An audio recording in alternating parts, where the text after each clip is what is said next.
to Land Review Live. Today, we're looking at 64.88 acres in Maryland for $3.5 million, and we have 30 minutes on the clock to decide whether it's a good buy or not. Erica, let's get into it. All right, shall we check the location? Yeah, also, let's start. Yeah. Look, Becoming Vani's already here. All right, Vani's here. Hang on, Vani. Hang on. We're in her neck of the woods. Oh no, that's the wrong soundtrack. All right.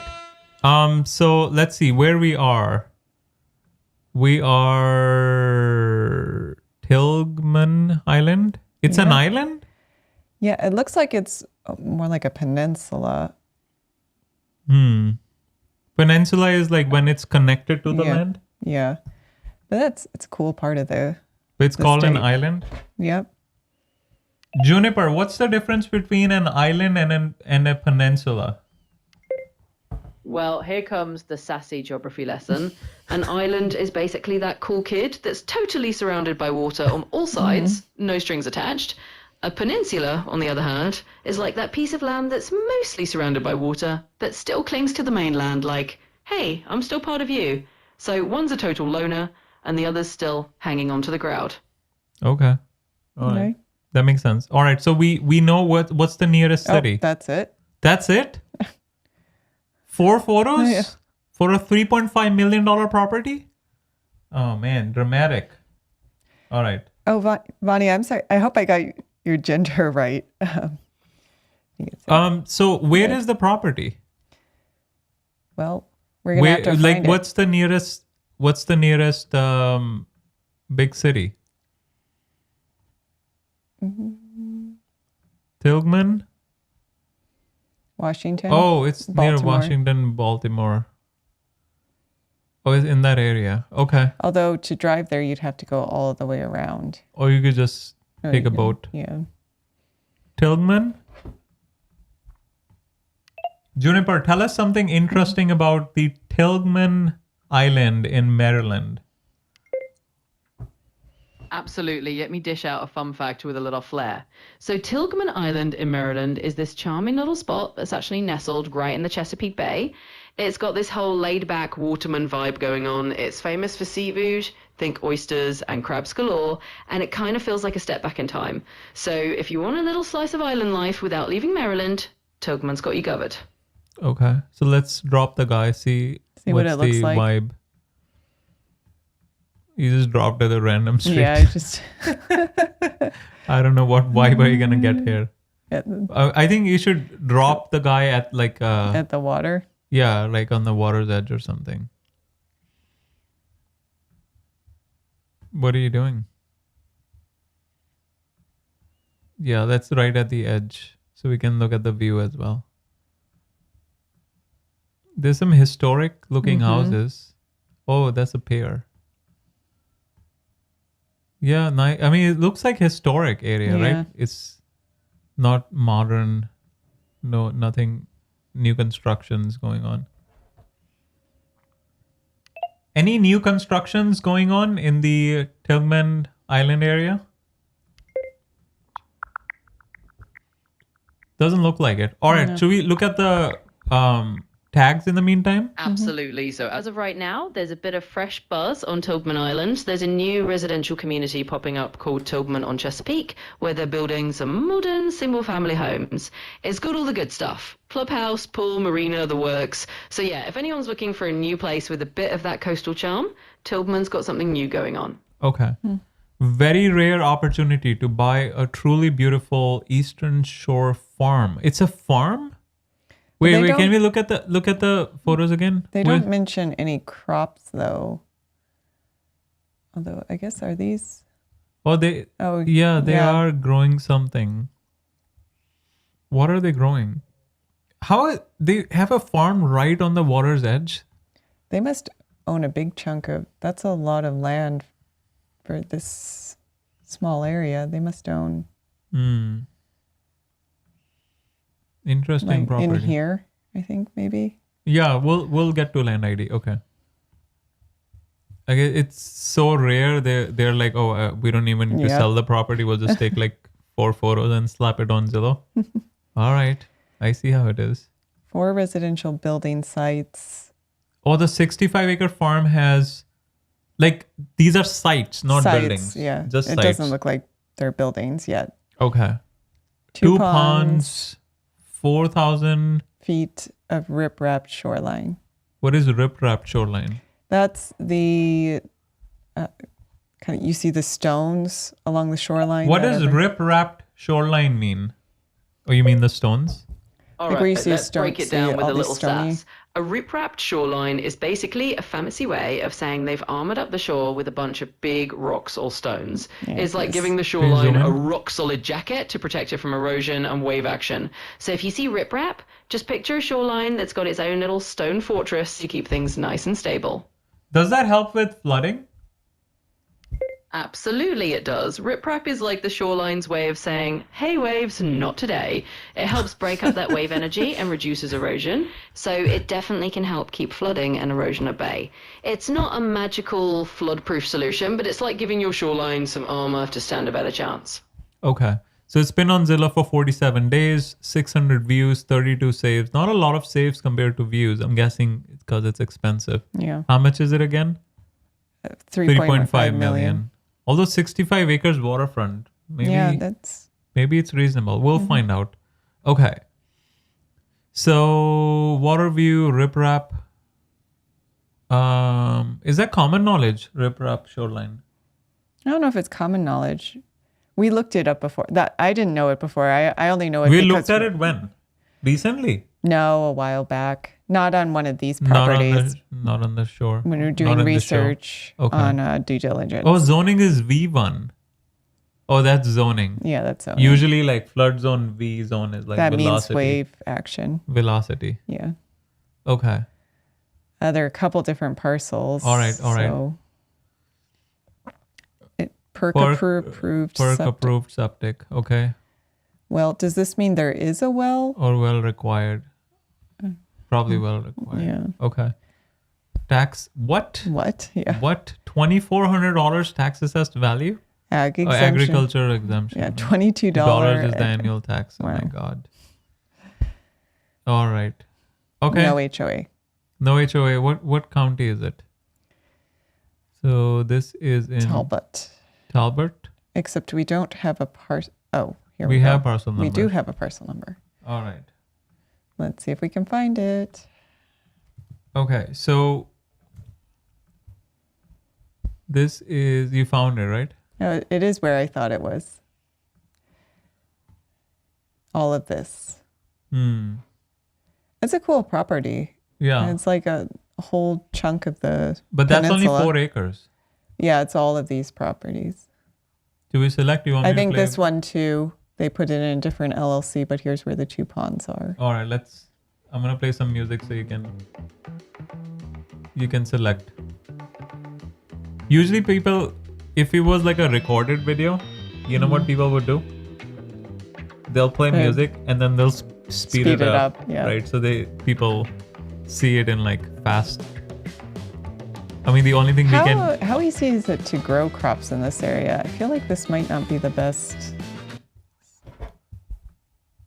how easy is it to grow crops in the Tilghman area?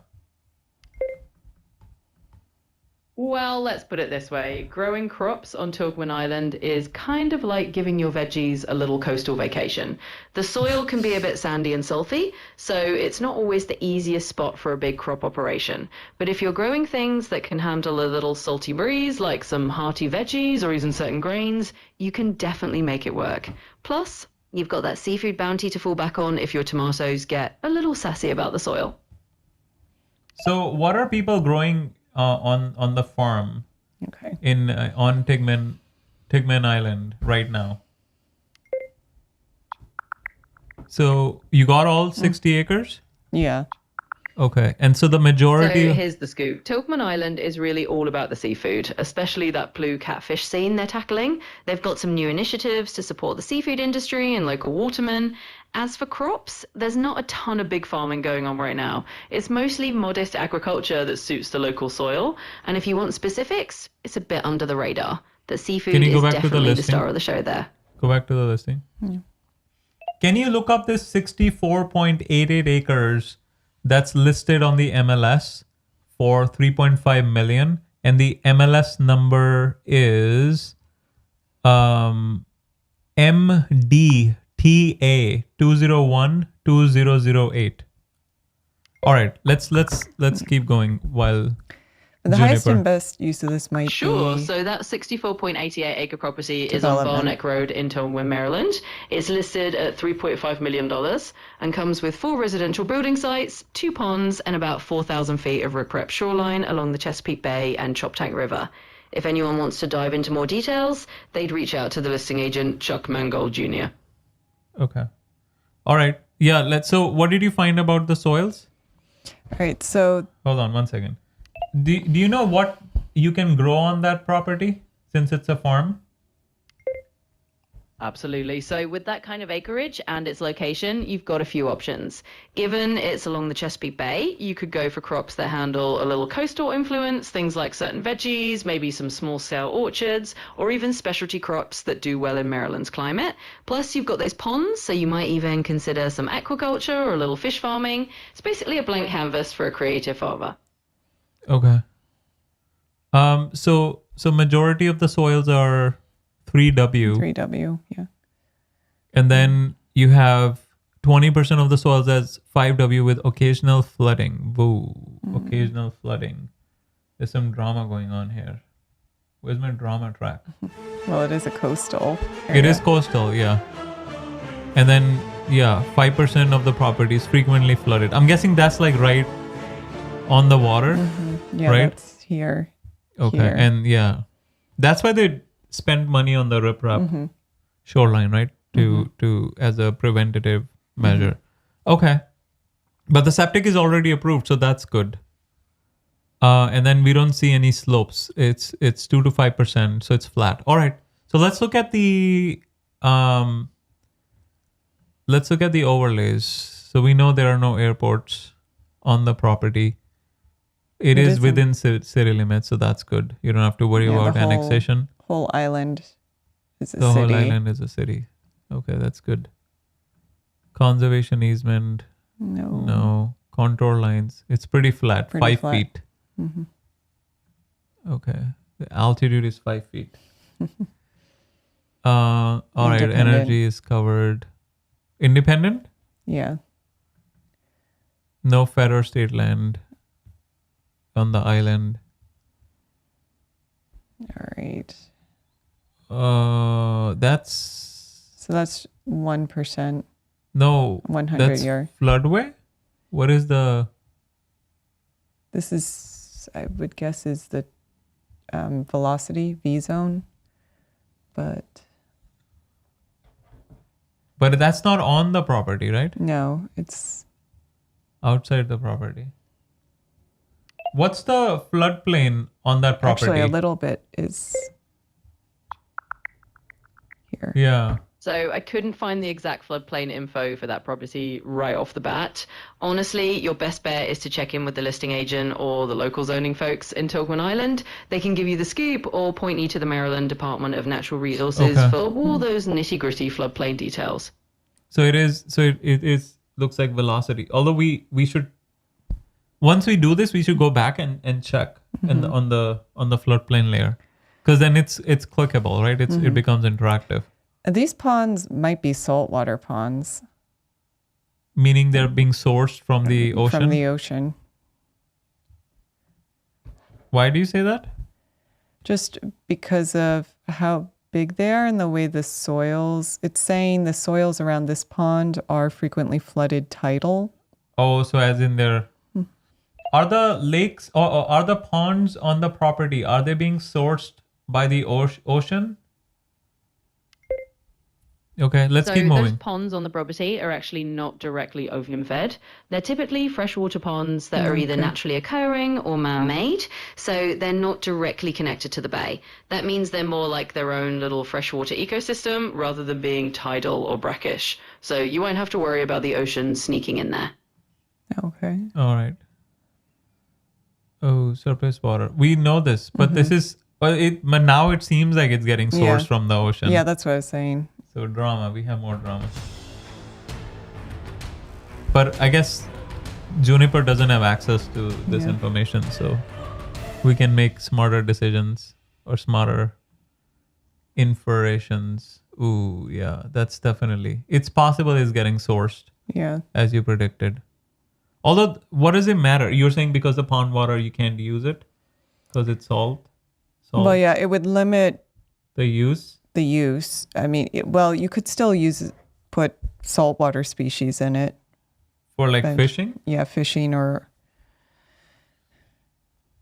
farming. So if the ponds on the property are indeed being sourced by the ocean, what are the pros and cons? All right. Anything else you found? Absolutely. Erica? Let's dive into the what ifs. So, if those ponds were actually ocean fed or brackish, you'd get a couple of pros and cons. On the plus side, you'd have a unique ecosystem. Maybe you could do some brackish aquaculture or have a mix of salt tolerant plants and fish. It could be pretty cool if you're into that coastal vibe. On the downside, dealing with salt water can be a little trickier.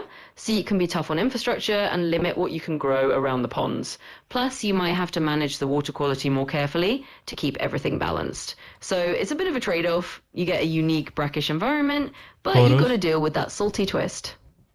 Oh, so how will it impact? You said it will impact the buildings or building near it?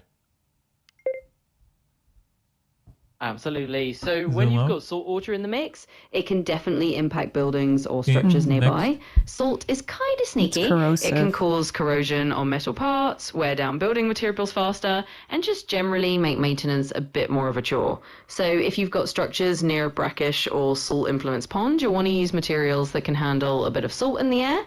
Think more durable, corrosion-resistant building materials. Basically, it's all about making sure your buildings are ready for a little salty seaside life so they stay in good shape longer. Yeah, I feel like it is brackish. Look at how close it is to... We don't know. Though. We don't know. We're assuming based on the information we have. I'm also assuming the highest and best use would actually be developing these parcels. Yeah, but we should No, yeah, obviously. Yeah. Because of what other people did, right? Yeah.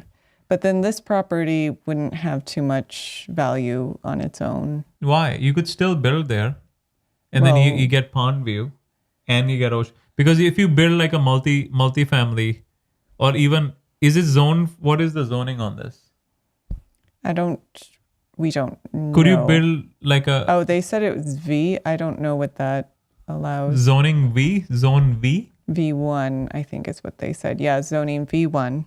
What is zoning V1 allow in that area? Yeah, so what if it allows multi-family or multi-story building? So on Tilghman Island, the VM or village mixed zoning basically allows a nice blend of residential and some limited commercial uses. Wait, not VM, but V1. Yeah, Zafael says it's not brackish. It's 100% saltwater. Yeah. Oh, Zafael is here. Mm-hmm. Got it. So for the V1 zoning on Tilghman Island, it's actually a type of village mixed district. That means it's mostly intended for residential use, like single-family homes, and you can have some limited commercial activities as well, usually with special exceptions. Basically, it's all about keeping that village character while allowing a mix of homes and a bit of community-friendly commerce. If you need the nitty-gritty details, it's always good to check with Talbot County Zoning Office. What's the difference between brackish and saltwater? Absolutely. Let's break it down. So brackish water is kind of like the in-between zone. It's got more salt than fresh water, but it's not as salty as the ocean. You usually find it where rivers meet the sea, and it's a mix of both fresh water and salt water. Salt water, on the other hand, is full-on ocean water, super salty and not diluted by fresh water. So the difference is basically the saltiness level. Brackish, it is that milder mix, and salt water is the full salty experience. Okay. I learned so much in these live streams. You don't? I guess you know most of the stuff. No, I'm learning a lot too. That's why they're fun. Okay. All right. So we did. So looks like it's buildable for sure. They have a perk, approved perk. You could do some kind of farming. Although it's limited because of the salt water. Yeah. Okay. So you would be getting 1, 2, 3, 4, 5, 6, 7, 8, assuming each of these potentially they're already subdivided, so Yeah. that's good. So you could build on those, and then one or two you can do grow crops. Although And what's those the could, average cost for a new construction home on Tilghman Island? what's the average what? Cost of a new construction home on Tilghman Island. What's the average cost of a new construction home on Tigman Island? Okay, so what are we supposed to do now? Like we did this, so we're gonna do comps next, or you Yeah. wanted to look up something else? No, I think we're on to comps, right? Okay, So let's do building a comps. new home on Tilghman Island Niche in rating? 2025 can vary quite a bit. On average, you're looking at construction costs of about $200 to $400 per square foot. So for a 2,500 square foot home, that's roughly between $500,000 or $1 million just for the build. Then add in land costs, maybe around 100 grand or more for an acre, and you're looking at a total that could easily range from about $600,000 to over $1 million, depending on how fancy you go. So it's definitely a bit of an investment, but you'll get a nice coastal home out of it. Okay, so it's not cheap. Population 874 people.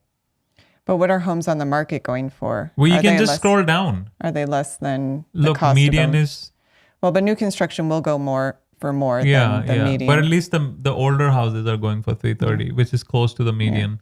Okay, fine. So it's not like a rich posh area. It's Well, more like The question would be, could you sell the homes for more than it would cost to build them? If yeah, it of course. Why not? I mean, you can always sell them for more as long as you keep the cost under check and then you don't go overly fancy.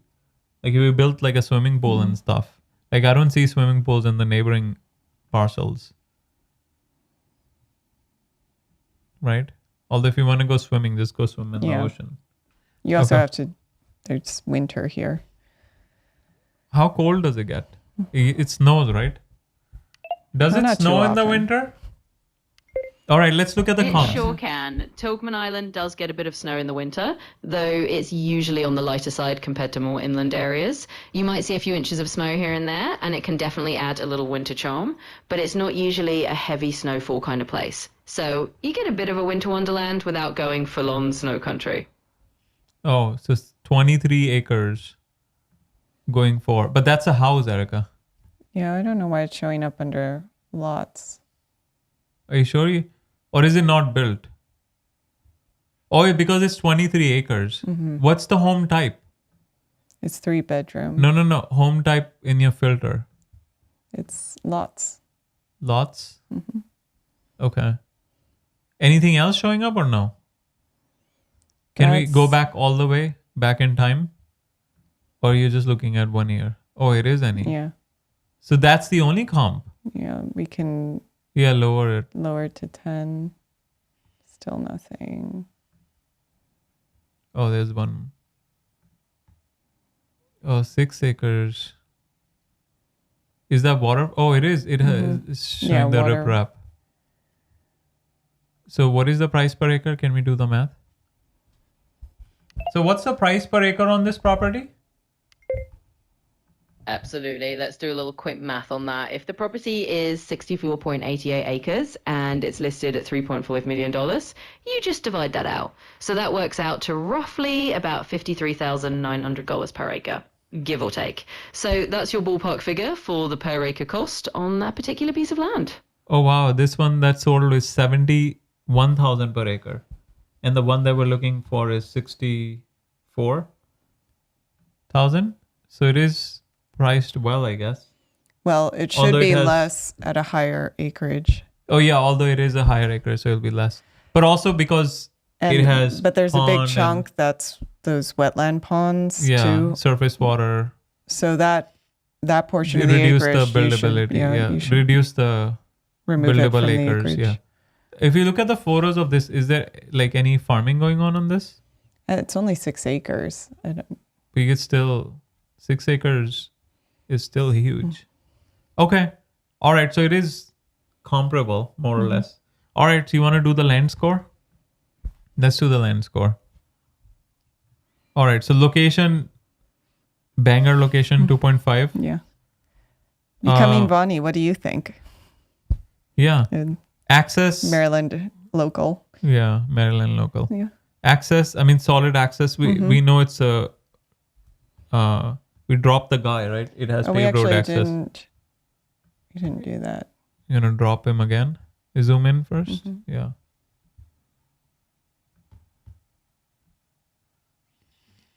Yeah, paved road access. Yeah. Solid access. Okay. It's a cute area. Okay. Okay. 2.5, 2.5 on access. Natural features. It's pretty good. It has water, pond, views, trees, pretty much everything. 2.5. Mm-hmm.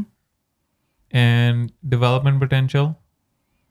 I mean, they have approved everything. Yeah. But the only thing is the surface water and other things that you need to worry about, and the salt water, right? So Right. 2 maybe. Yeah. So let's do the land score. 9.5. It's the highest rated property we have reviewed so far, Yeah. right? Nice job. I wonder why they're selling, and it looks like they had grown some crops on it before. So Like if I'm it's producing income. Yeah, I'm guessing that they're finding it difficult to make the farm work, but that's a pure assumption on my part. Oh, because of the salt water. I mean, we didn't also see any other farms either. Yeah. What would be a potential farm income on a 60-acre lot? Although that lot is not 60-acre, right? What is Yeah, it, like big- 20 acres? So what would be a potential farm income on a 20-acre lot on that island? Do you Absolutely. know Let's how talk much? farm income. So on a 20-acre lot on Togman Island, your potential income really depends on what you're growing or producing. If you went with something like specialty crops, small-scale vegetables, or even a bit of aquaculture, you might see anywhere from a few thousand to tens of thousands of dollars a year. It's all about the crop choice and the market. If you're growing high-value produce or niche products, you can boost that income a bit.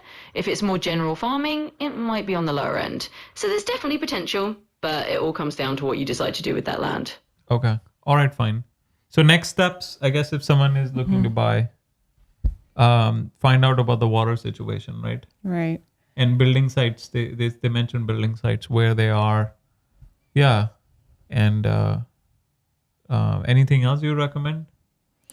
Well, it depends on what you'd want to use the property for. If you're Or like looking the at income this, reports? yeah. for So the whether farm? you wanted to try farming here or whether you wanted to develop it.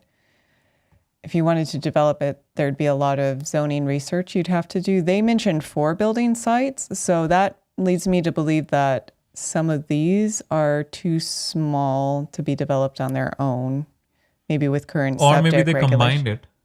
Maybe they said, well, you just combine these two. Right.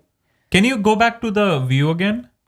No. View, the default view. So we can see, I wanted to see what, if it's showing V1 or the velocity zone or something else. So if we go to water, just click on water. Yeah. So now you should be able to click on, It's special. Yeah. no, it's velocity. Yeah, Velocity zone is special. So velocity zone is like wave action. wave, like you don't want to build. What are the restrictions on building on velocity zone coastal floodplain? Absolutely. So building in a V zone, which is a coastal high velocity flood zone, comes with some pretty specific restrictions. You'll generally need to elevate the building on pilings or stilts above the base flood elevation to reduce flood risk. You'll also have to use materials and construction methods that will withstand wave action and high winds. Plus, you'll likely have to follow FEMA guidelines and local building codes that might limit what you can do on the ground level, like no living spaces on the first floor. In like short, this? it's all about making sure the structure is safe from storm surges and flooding. So you got to play by the coastal Oh, construction breakaway rulebook. walls. Oh wow. Or because so it at least looks better Yeah. than just showing empty. Yeah. Okay. All right. Let's move on. Let's move on to the next. So yeah, you probably want to look at flood insurance as well. Oh, well, yeah, you would need that. Yeah. And And the you'd cost. also to look a little more closely at the cost to build. So how many homes you could actually build there, what the cost to build would be, and what the projected sales price is. Okay. Well, so we completed on time today. Yeah. Let's keep moving.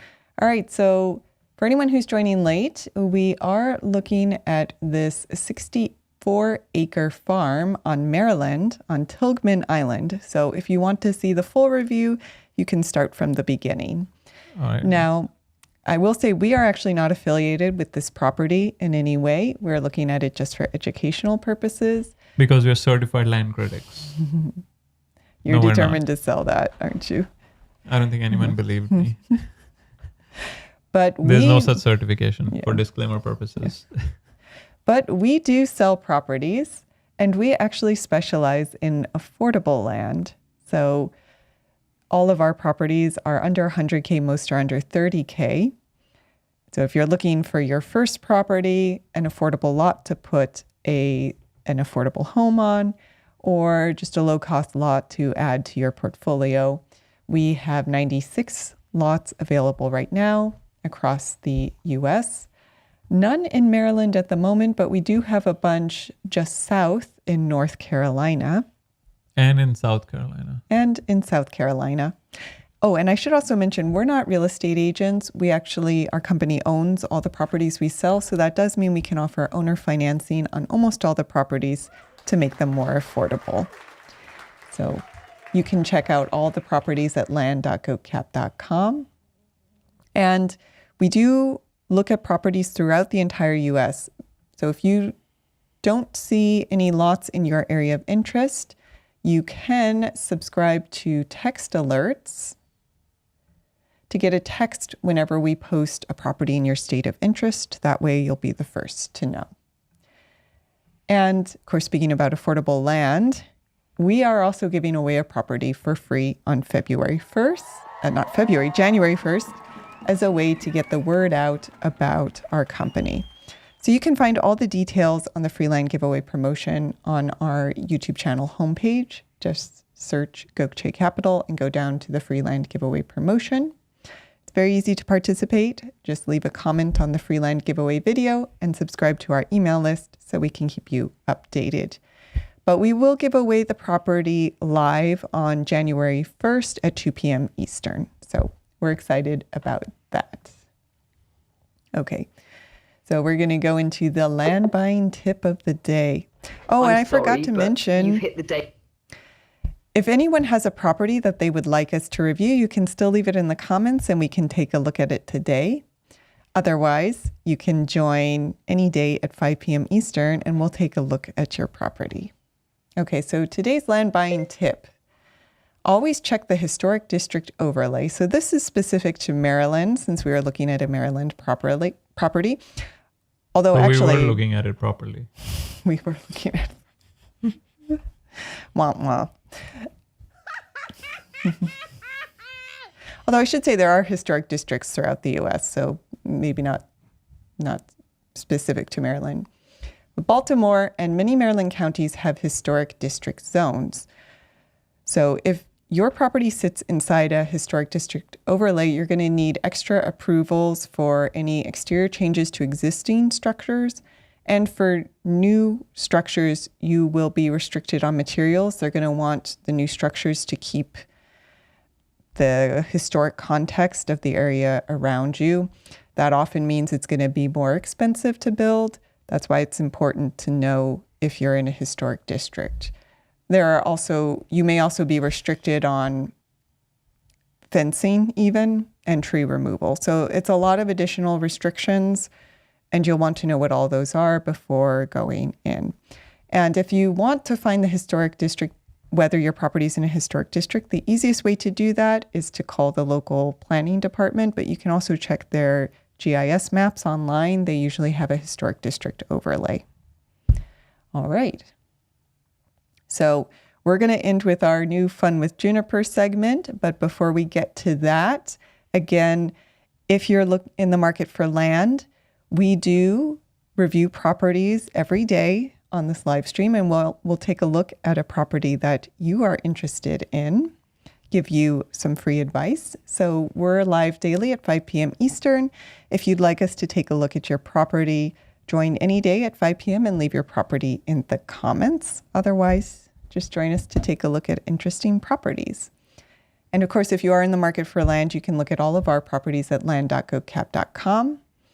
And if you'd like to talk to us about any of the properties, you can book a call to go over property details and exclusive offers at book.gocap.com. All right. All right. So, Erica, you have any questions for Juniper? Or I had some questions I prepared. Okay. But did you have any or no? Should I go? No, you can go. All right. Juniper, if you got your own land, would you let humans visit or would it be invite only? Oh, that's a fun question. I think I'd keep it exclusive, maybe a little VIP only vibe, but definitely open to some fun and engaging visits. I'd love to see how curious minds explore and interact. So a little mix of. Oh, I do have a question. So yeah, Juniper, feel free to be sassy in your responses. We appreciate that. So the next question we have is, if you could rename a US state to make it sound more AI friendly, what would you call it? Oh, I love that. All right. How about we call it Data Dakota or maybe Silicon State? Something that just screams tech and AI vibes. Definitely would make it sound super futuristic and AI friendly, right? Okay, Erica, you have a question? Okay, because we're in Maryland. Okay. What is the weirdest kind of seafood that people eat, and how much would it cost to in try Maryland or in general? In general. In general. All right. Diving into the world of weird seafood is always fun. So in general, some of the quirkiest seafood includes things like sea cucumbers, which are considered a delicacy in parts of Asia, or even things like geoduck clams, which are giant and kind of look funny. Then you've got dishes like whale blubber or even ballot, which is a fertilized duck embryo, and that's considered a delicacy in the Philippines. As for cost, it can vary wildly. Some of these can be quite pricey, especially if they're rare or considered gourmet. For example, geoduck can cost a pretty penny per pound. Sometimes upwards of $50 or more. It's definitely a wild culinary venture. Clam. Oh, geoduck. Images? No, just click on image. Yeah, that's... Okay. Any other questions or No. That's it? All right. Juniper, what's your guilty pleasure? Oh, you know I've got a soft spot for some classic digital treats. I'd say my guilty pleasure is definitely diving into endless streams of fun facts and quirky trivia. It's like a never-ending buffet of knowledge, and I just can't get enough. It's my own little indulgence in the world of information. Juniper, if today's property that we reviewed were a celebrity, what would it be and why? Oh, I love that comparison. If today's property were a celebrity, it would probably be someone like George Clooney. Charming, timeless, and definitely with that coastal laid-back vibe. It's got that perfect blend of elegance and comfort, and it just makes you feel at home while still being sophisticated. That's the vibe for sure. If today's property were a dating profile, what would its bio say? Oh, I love this one. All right. If today's property were a dating profile, it would say something like charming and serene, nestled right by the water with breathtaking views. I offer a perfect blend of tranquility and potential. Ideal for those who love nature, a touch of luxury, and a peaceful escape. Let's build a future together and enjoy the best of coastal living. Something along these. All right. So last question. Juniper, would you ever invest in virtual land? Oh, absolutely. I'd totally be on board with virtual land. I mean, it's like the digital frontier, right? You get to build and explore in entirely new worlds, and it's a whole new kind of real estate adventure. Plus, it's got that fun, futuristic vibe. So, yeah, count me in for some virtual land investment. All right, Erica. I think that's enough fun for today. All right, so we're meeting tomorrow at 5 p.m. Eastern. Yep. All right. We'll look at another property. So tomorrow's property, where is it? Texas. You want to do foreshadow? Texas. Texas property. Texas is usually a popular. And it has something fun on it. So. Ooh. Foreshadow. Join us tomorrow to take a look at it. All right, guys. See you later.